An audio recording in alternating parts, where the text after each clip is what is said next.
start using tarp. You can end up with it having to be tarp. We have to fund it. If you all have to task the job of putting together a government center.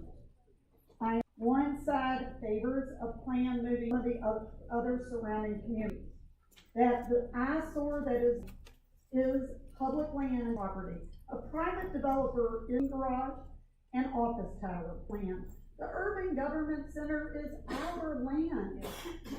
And its development affects our neighborhoods. And we should have a say in its future, and say when it's solved, fight, served, and protected.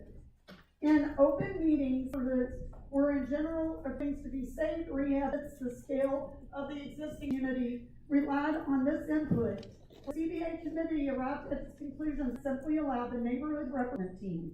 When public land is given away to enable private gain, the community should see some benefit in exchange. Yet, this developer begged for you to please hear my words. I'm very passionate about this, and I hope that you all take into consideration voting no for the TIF. Thank you, Ms. Members of the Metro Council, I stand before you today to discuss several pressing issues regarding the Urban Government Center redevelopment. First and foremost, I'm just going to be short and to the point, hopefully. First and foremost, I want to address the recent incident involving one of the developers, Brian Forrest. His harassment and assault of a member of the public are entirely unacceptable and reflects poorly on those we engage with. A police report has been filed regarding the matter. We must uphold the safety and respect for every resident in our community, especially at a time like now. Second, I want to move on to the matter of financing. We have the plan I sent to each of you with costs is proof that there's at least one plan that can be built without the need for the TIF. This plan brings in more than $50 million in sub. Going back to Mr. Forrest, his statements on May 20th of 2024 at the Paris-Germantown meeting, he explicitly stated that the TIF is not necessary for the project, starkly contradicting all the assertions that have been made at the committee and with all the other documents. Property can be reclaimed by Metro should the developer fail to meet. Administration are deeply troubled by the developer's plan. The process undermines public trust. We need a development process that is transparent and fosters trust within the community. Lastly, I urge you all to explore the alternative financing methods for UGC, implement to ensuring a transparent, truthful consideration to the current administration concerning rampant cabinet. The citizens of Louisville deserve better.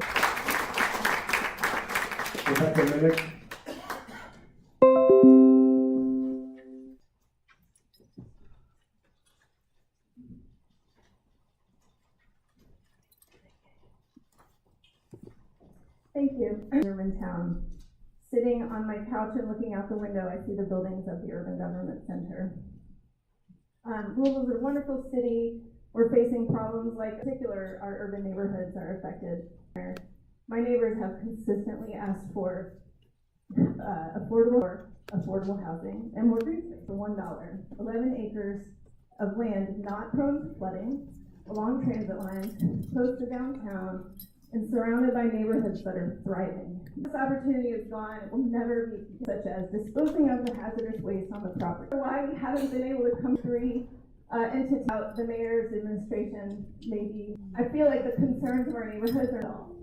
Mr. Woodcock's plan, as someone who can look out and see the buildings every day, because we're exasperated and we're tired and impatient. This is too much of an opportunity to give that away. So I urge you to vote no on the TIF, and I thank you for your attention. Thank you.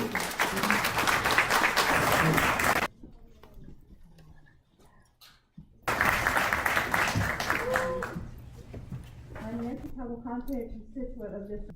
The only actions we have seen by the current administration are the police. Resolution 5324 represents the voice of the people.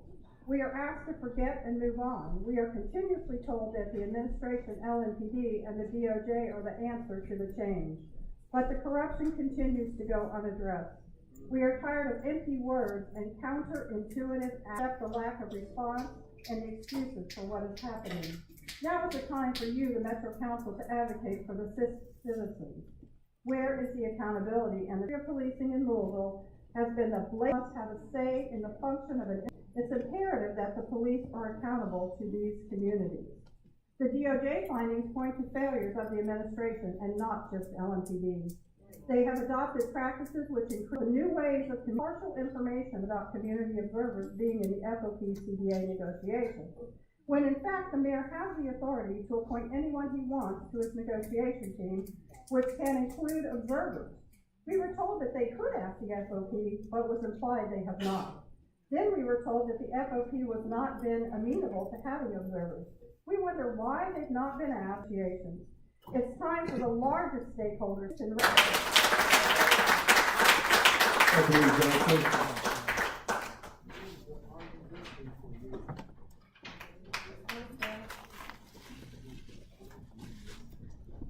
Thank you so much for having me tonight and taking the time. In my 4 years of existence, I've lived in Linden, Westport. I've lived in Clifton area, and I've also lived in the West End. Technically still houses. Okay, and that's basically because, number one, I wasn't born with a silver spoon, generational. So it's quite evident that me doing the right thing is not substantial. So I've come here today to talk about the Affordable Housing Trust Fund, and I have to say that I question the effectiveness and equity of the government affordability of people who need it the most. Many of us do. The most are the ones that serve our senior citizens and war veterans. And then I feel like we have a greater need to address the problem for our city. Thank you all so much.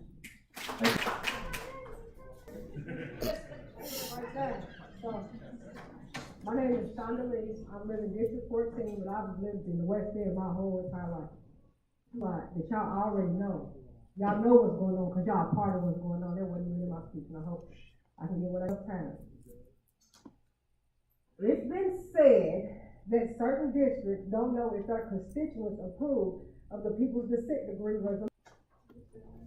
Heavily. The people's consent decree resolution.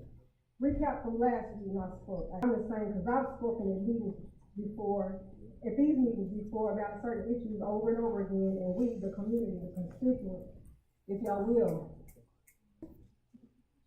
Y'all gave these police people all of this money. Do y'all see what they're doing? It's all over the news. They keep doing it. The DOJ been here and told y'all that they've been doing it before because my daughter was shot. By doing what your constituents ask. We are asking you to vote yes on the people's consent decree resolution. I wish we could have a question with you. Do they know what's going on? Doing a good job? This ain't the truth and transparency in Atlanta. Y'all knew that. And nothing but the truth. And her attitude was shit. We said shame. Try helping the community to decrease the need to be, and tell chief, the chief, whatever she is, that we don't need no helicopter. Thank you, Ms.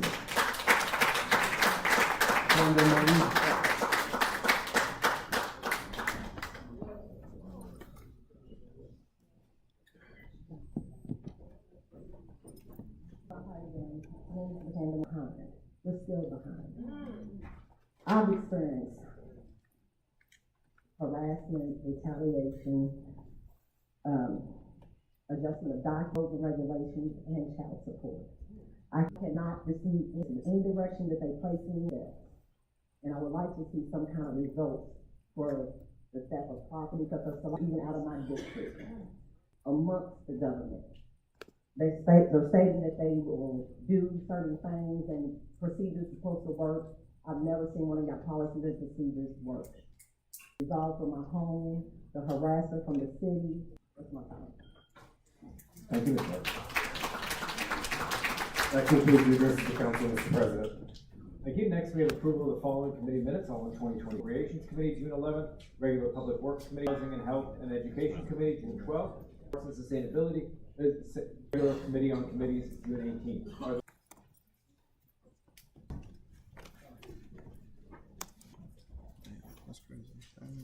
Second by Councilman Batchon. All those in favor say aye. Aye. Next, we have approval of the council minutes from June 6th. Motion from Councilman Giattini, second by Councilman Batchon. Are there any discussions? Your prompt action on this point is most appreciated. Sincerely, Appointments Committee. Now, our next order of business. Yes, I would request that we move. Item 50 is moved to the consent calendar. Mr. Clerk, a second reading of these items, please. The following legislation was forwarded from Budget Committee. Item 21, amending ordinance number 80, series 2023, the Ashbrook Gardens Homeowners Association to fund a new project titled Garden Trace Drive Speed Humps. Item 23, an ordinance approving the fiscal year 2024, due to authorizing the mayor to accept $1 million services administration to be administered by Louisville Metro Public Health and Wellness. Item 25, a resolution authorizing the mayor to accept $20,000 of funding from the EPA. 6, a resolution authorizing the mayor to accept $631,597 of funding from the U.S. Department of Health and Human Services through the Senior Medicare Patrol. 27, appointment of James J. Appointment of Anthony Vieta to the Downtown Development Review Overlay District Board. Term expires December 31st, 2027. Item 30, appointment of Jim Allen to the District Board. Term expires June 3rd, July 28th, 2025. 4. Item 36, appointment of Vanessa Williams. Item 37, appointment Blue to the St. Matthews Fire Protection District Board, City Park Board. Term expires March. The following legislation was forwarded from from District 21 neighborhood building events, highlighting District 21's immigrant population. Item 42, an ordinance appropriating $10,674.61 from District 26 neighborhood development funds to provide. Item 43, an ordinance appropriating for sponsorship costs for the Southwest Community Festival. Item 50, an ordinance appropriating $5,191.20 from District 18 neighborhood development funds to public works for the installation of 7 streetlights on Dorsey Lane, including a 5-year lease agreement with Louisville Gas and Electric Company. The following legislation was forwarded from Parks and Ordinances. Approved legislation was forwarded from Planning and Zoning Committee. 3017, 3019, 3021, 115, North Winchester Metro case number 23, Street and Neighborhoods Plan, and approving its due. Item 47, an ordinance relating to the committee. Item 48 is the wages, hours, and other terms and conditions of employment between Louisville, Jefferson County, Metro government. The following legislation was forwarded from Public Works Committee. Item 49, an ordinance amending the Louisville Metro Code of Ordinances LTO section 97.071 to create greater consistency in defining what. Motion by Councilman Piagentini, second by Councilman Sines.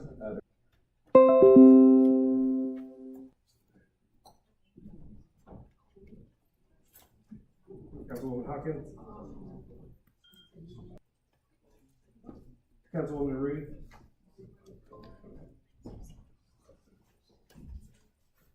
Item of business is old business. Item 69. Thank you, Mr. President. This came out of the Government Accountability Committee with a positive recommendation of 4 votes yes, 3 votes no, and 1 vote present. I will say that I was one of the no votes. And at this time, I would tend the floor to the Honorable Councilwoman Shamika Parrish-Wright.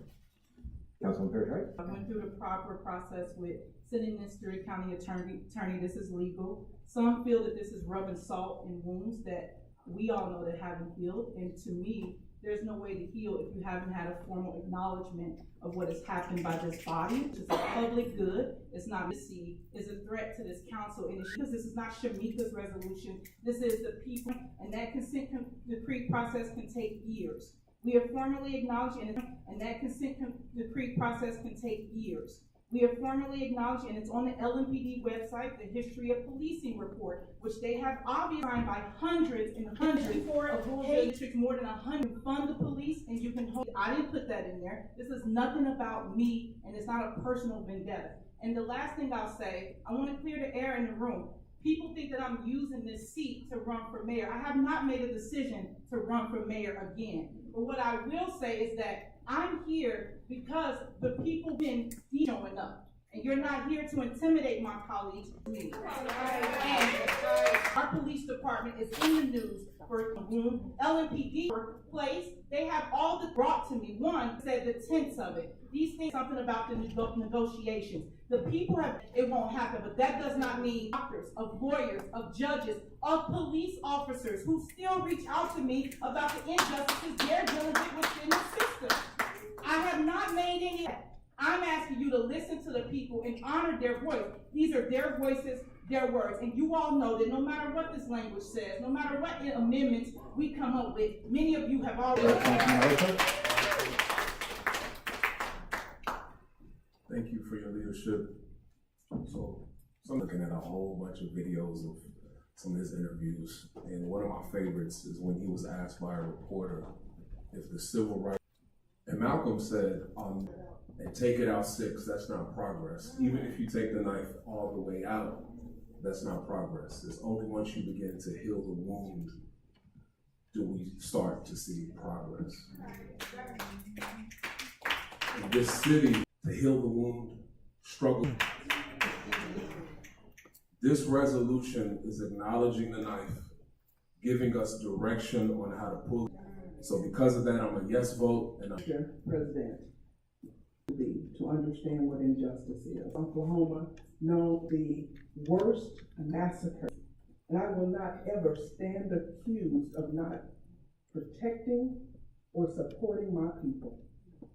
And I can tell you that a law, you want to make sure explaining in detail the sentiments of the people who are presented, that I be given an opportunity to work with the sponsor of this resolution so that we can get it where it needs to be, for saying enough is enough. Stand by the people so that we can bring about change and we can bring about the so that I can work with the sponsor in order to, because it's not where the majority wants it to be. It is not because we are ignoring the voices of the people, it's because we want the voice to be, I am saying, that's okay, thank you, Mr. President. It does need healing. It does need to listen to the voices of the people, the reasonable voices that say that these 14 people can support it. I'd like to go ahead and call. Question has been called. Is there a second? Second. Not on calling. I mean, the vote before you.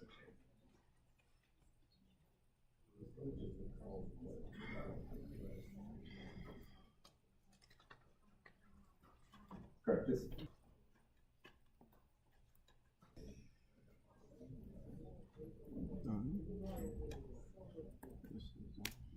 Mr. President, you have 18 yes votes and 6 no votes.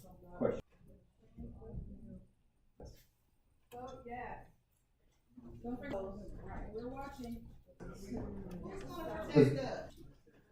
Item 51, an ordinance relating to the fiscal year 2024 through 2025 operating budget for the Louisville, Jefferson County various officers, departments, commissions, institutions. Councilman Fowler, is there any discussion? Councilman? Other folks, so on the top 3, when you click on the attachments, it's a one pager, which kind of turned into some of the changes that through those in the committee meeting, had a few adjustments to those in the committee. But it is, but what you have in front of you, that is version of a couple of the changes. There's one difference that on the floor that in the committee where folks changed around particular items that they had certainly. I'm sorry. That need to be the mayor's office and the incredibly collaborative effort that we had with the mayor's office moving forward as well.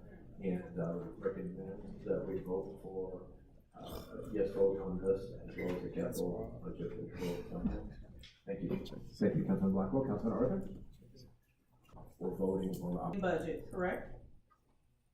That is. My colleagues' time on this, but I cannot in whole heart vote for this budget as it is. Employees say there's not enough transparency. Councilman Arthur also asked about the seemingly private use of public dollars. A couple people and a website that does pay every one of the budgets really dedicated to climate change. Just as part of that, things will get worse. Folks have reached out to ask for a full amount of that to be restored. Last, no political will assist have the power of the purse. That's the main purpose of us being a city council. We do not have to accept this budget. We can propose our own that does not meet the needs, that funds the real reason why we shouldn't fund, but they came here and they could all be that were made per district, and I want to honor the decision. We don't get to make those.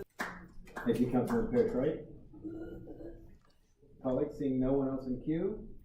She's withdrawn. She's withdrawn. Seeing no one else in queue? Madam Clerk, please open the vote.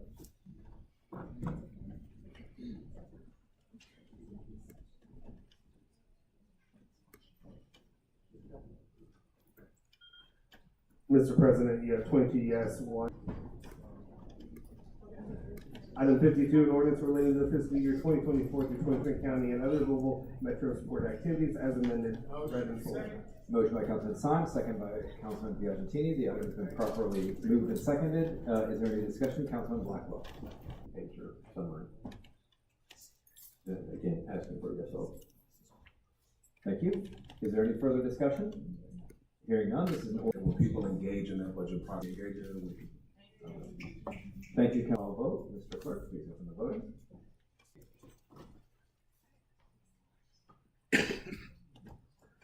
Mr. President, you have 2024 through 2025 budget for the transit. By Councilman Sines, second by Councilman Piagentini. Budget that, Park has to bring over to us each year, for us to examine. Just a yes vote. Discussion? There's a lot of confusion. TARC has money, the government investing any money into TARC from a source that is not being refunded. So I just wanted, but this is not an investment from our city budget. They have not been brought into the budget, but this is for that. I just want to be clear because I got a lot of calls about it. Thank you. Voting.